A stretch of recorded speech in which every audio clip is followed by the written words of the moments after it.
This ain't just like playing ball now. This place was made great way before you got here. All we're trying to do is keep it great.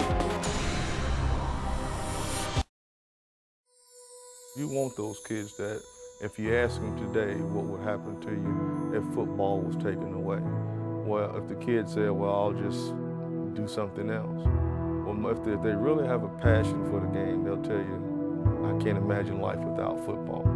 That's Aaron Savage. He coming off that knee injury and, you know, he working hard, busting his tail in summer workouts. And he just, you know, we was doing a little shuffle drill and he just planted. He was like, ah. When kids have a passion for the game, you can't deny it. And he's one of those kids that probably 99% of people would have stopped after the second injury. When I had the second injury, you know, I was like, whoa, you know, I thought about it, and I don't know, I just think I wouldn't feel right. It's way harder to give up than to keep trying. It's hard to give up than to keep trying. It's more, if you have the passion for the game, just what it means to me, if you have the passion for the game, I'm not going to give it up. Guys that are so competitive and they've done this, football, their whole life. They're used to continuing on. They're used to being persistent. They're used to sticking it through and gutting it through the times that, you know, aren't necessarily the best of times. It's way harder to give up than to keep trying. How are you gonna look at yourself in the mirror, you know? You gonna be a quitter? You gotta think about it. 20 years from now, you'll be like, man, you know, did I give up too soon? Or, you know, I wanna have those what ifs, leave anything unturned. So like I said, it's way harder to give up than to keep trying. When you're used to doing that, it's easier to continue to try to do that than it is to do something you've never done before, and that is quit.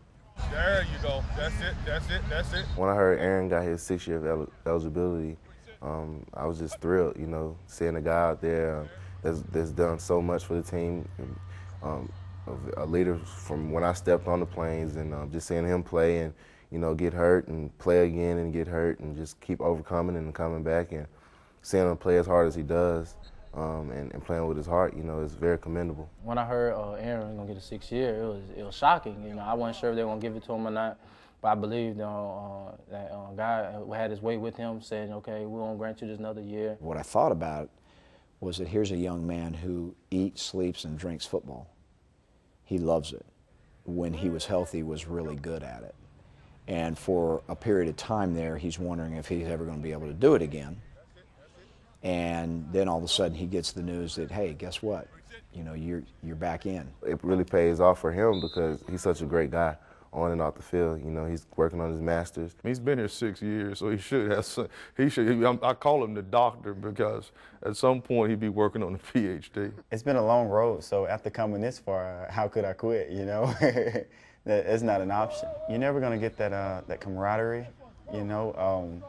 A lot of these guys, a few of them have been here when I played, mostly the senior class, but just getting to know the younger guys, and it's a special bond, not only with the football players, but the campus and the community. If you look at his knee and you look at his Achilles, he's 100%.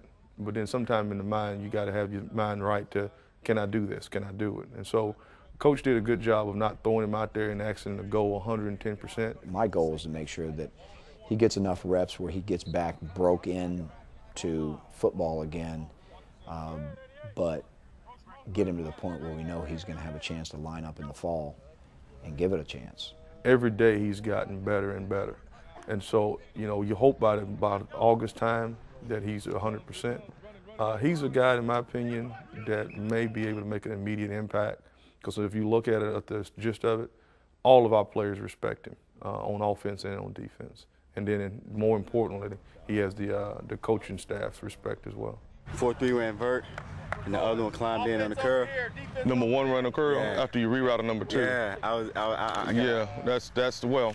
Just when you're getting your reroute with your eyes, look at the number 1. This game of football is a collision sport. You know, I'm not the first guy to get injured, to have 2 bad injuries, and I'm definitely not going to be the last guy.